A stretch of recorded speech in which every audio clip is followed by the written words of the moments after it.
Hello everyone, welcome again. अभी तक हमने पढ़ा स्वर, वर्ण वर्ण विचार में हमने अभी पढ़ा था हमने कि वर्ण किसे कहते हैं। भाषा की वह सबसे छोटी इकाई जिसके और टुकड़े नहीं किए जा सकते उसे वर्ण कहते हैं। जैसे ह प्लस अ प्लस, है ना, ह। अब ह के और टुकड़े नहीं किए जा सकते। इसी तरह जो भाषा की सबसे छोटी इकाई है जिसके और टुकड़े या खंड नहीं किए जा सकते उसे वर्ण या अक्षर कहते हैं। वर्ण के दो भेद होते हैं, स्वर और व्यंजन। स्वर 11 होते हैं, अ आ ई उ री ए ऐ ओ औ। अंग और स्वर नहीं होते। स्वर को दो तरह से लिखा जा सकता है, उसके मूल रूप में और उसकी मात्रा के रूप में। जैसे मूल रूप में अ आ ई उ री ए ऐ ओ औ, ये मूल रूप में। अब इसकी मात्रा के रूप में कैसे लिखेंगे? अ की तो कोई मात्रा नहीं होती। आ की ई उ री ए और ऐ ओ औ, ये मात्रा के रूप में। तो जब व्यंजन और स्वर दोनों को एक साथ बोलना होता है तो हम स्वर की जगह उसकी मात्राओं का प्रयोग करते हैं। अब है व्यंजन, स्वर के भी 3 भेद होते हैं, ह्रस्व स्वर, दीर्घ स्वर और प्लुत स्वर। ह्रस्व स्वर जिन वर्णों के उच्चारण में कम समय लगता है उसे ह्रस्व स्वर कहते हैं। जिन वर्णों के उच्चारण में ह्रस्व स्वर से दुगना समय लगता है उसे दीर्घ स्वर कहते हैं। और जिन वर्णों के उच्चारण में ह्रस्व स्वर से तिगुना समय लगता है उसे प्लुत स्वर कहते हैं। ह्रस्व स्वर अ ई उ री, दीर्घ स्वर आ ई उ, ये दीर्घ स्वर है। प्लुत स्वर ओम, है ना। अब हम पढ़ेंगे व्यंजन। व्यंजन जिन वर्णों का उच्चारण करते समय हमें स्वर की सहायता लेनी पड़ती है उन्हें व्यंजन कहते हैं। ठीक है ना। जिन वर्णों का उच्चारण करते समय हमें स्वर की या अन्य वर्ण की सहायता लेनी पड़ती है उसे व्यंजन कहते हैं। व्यंजन 33 होते हैं यानी 33। व्यंजन 33 होते हैं यानी 33। क से लेके कौन कौन से पूरी वर्णों के जो क्रम है उसको वर्णमाला बोलते हैं। जैसे क ख ग घ ङ च छ ज झ ण ट ठ ड ढ ण त थ द ध न प फ ब भ म य र ल व श श श छ त्र ज्ञ। ठीक है ना। क से लेके म तक के जो व्यंजन है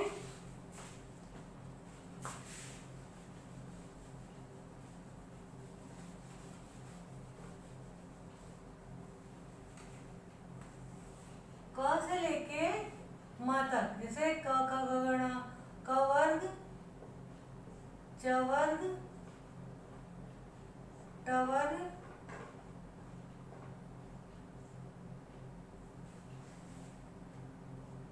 ट वर्ग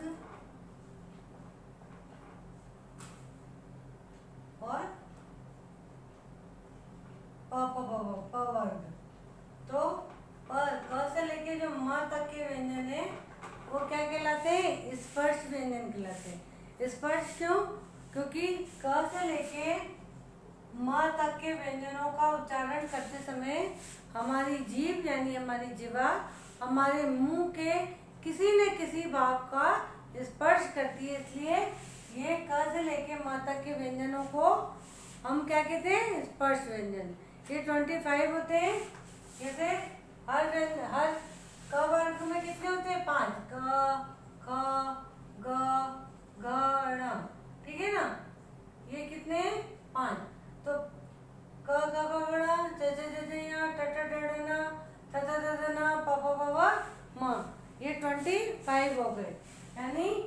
से लेके म तक के व्यंजन क्या कहलाते हैं? स्पर्श व्यंजन। ठीक है ना। अब प प प म के बाद ट ठ ठ न प प प प म, उसके बाद य र ल व। य र ल व क्या है? अंतस्थ व्यंजन। क्या है? अंतस्थ व्यंजन। इनको हम आगे डीप में पढ़ेंगे।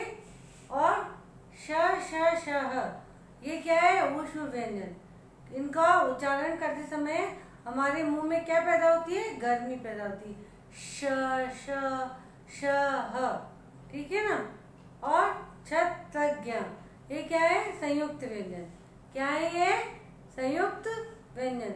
यानी दो वर्णों के मेल से बनने वाले व्यंजन को क्या कहते हैं? संयुक्त व्यंजन। ठीक है ना। अभी तक हमने पढ़ा स्वर किसे कहते हैं, स्वर के कितने भेद होते हैं, स्वर कितने होते हैं, मूल रूप में और मात्रा में स्वर का प्रयोग कैसे किया जाता है। अब और व्यंजन किसे कहते हैं, व्यंजन कितने प्रकार कितने होते हैं और कितने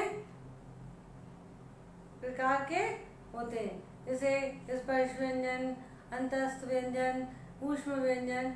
ठीक है ना। अब हम पढ़ेंगे द्वित्व व्यंजन। द्वितीय व्यंजन मतलब दो व्यंजनों के मेल से बनने वाले वर्ण, जिसमें पहला वर्ण जो होता है वह स्वर रहित होता है और दूसरा जो वर्ण होता है वह स्वर सहित होता है। ठीक है ना। जैसे मच्छर,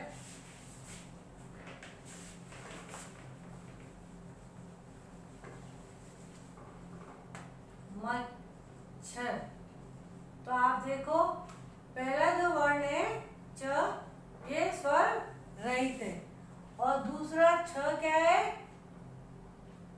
सॉरी, छ क्या है? स्वर सहित। इसमें हमने हलंत नहीं लगाया है। ठीक है ना। अगर हलंत लगाएंगे तो ये भी स्वर रहित हो जाएगा। तो दूसरा क्या है? स्वर सहित। तो क्या हो गया? मच्छर, है ना। ऐसे ही अब त और य, जैसे सत्य बोलते हैं ना, तो पहला व्यंजन क्या है? स्वर रहित, यानी त में हलन प्लस य प्लस अ, क्योंकि इसके साथ हमने अ नहीं लिखा है ना, और इसके साथ अ लिखा है। अगर अ नहीं लिखना है तो हम क्या करेंगे? य का हलंत भी मिटा देंगे। तो क्या बन जाएगा? ये त्य। क्या बन गया? ये त्य। ठीक है ना। ऐसे ही द और य मिलके बनता है द्य। लिखते हैं ना विद्या, लिखते हैं कि नहीं? विद्या। ठीक है ना। ऐसे लिखते हैं ना, इसको ऐसे भी लिख सकते हैं हम, विद्या। तो किससे मिलके बना है? द और य से। जैसे द आधा प्लस य प्लस आ। ठीक है ना। तो पहला तो स्वर क्या है? रहित और दूसरा स्वर सहित। तो ये है द्वित्व व्यंजन, संयुक्त व्यंजन। अब हम पढ़ेंगे द्वित्व व्यंजन।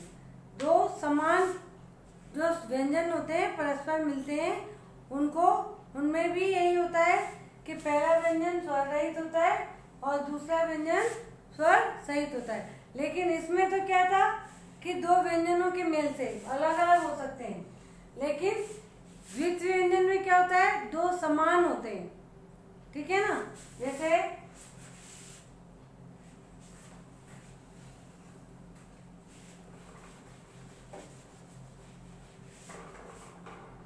जैसे पक्का, तो समान हुए, ये दोनों समान है वर्ण, है ना। ये भी क और ये भी का। तो पहला क क्या है? स्वर रहित और दूसरा क्या है? स्वर सहित। ठीक है ना। अब या तो इसको ऐसे लिखो या फिर इसको ऐसे। ठीक है ना। ऐसे ही सच्चा, अब इसमें भी दोनों वर्ण क्या है? समान है। ठीक है ना। च प्लस आ। तो पहला वर्ण क्या है? स्वर रहित, तो दूसरा वर्ण क्या है? स्वर सहित। लेकिन ये समान है, दोनों च च है आधा, एक आधा च और एक पूरा च। अब ऐसे ही संयुक्त व्यंजन, द्वित्व व्यंजन, अब है संयुक्ताक्षर। संयुक्ताक्षर यानी दो या दो से अधिक मूल व्यंजनों से बने अक्षर को संयुक्ताक्षर कहते हैं। दो या दो से अधिक मूल व्यंजनों के मेल से बने वर्णों को, अक्षरों को संयुक्ताक्षर कहते हैं। जैसे क प्लस श मिलके बना क्ष, है ना। जैसे कक्षा, क्षत्रिय, ऐसे। अब त प्लस र मिलके क्या बना, त्र। क्या बना, त्र। जैसे पत्र, है ना, लिखते त्रिशूल।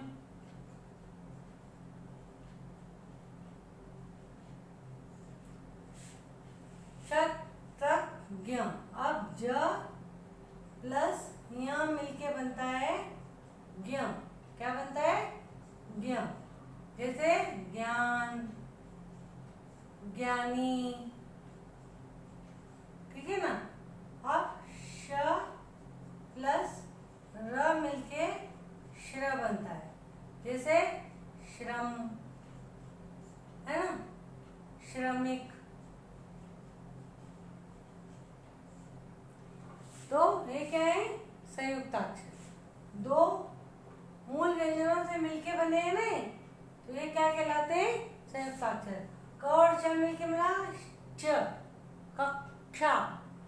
त और र मिलके बना त्र, यानी त का भी आ रहा है उसमें, र का भी साउंड आ रहा है, त्र। ऐसे ही ज और यहाँ मिलके बना ज्ञ, श और र मिलके बना श्र। तो ये क्या है, संयुक्ताक्षर। ठीक है बच्चों, आज के लिए इतना ही।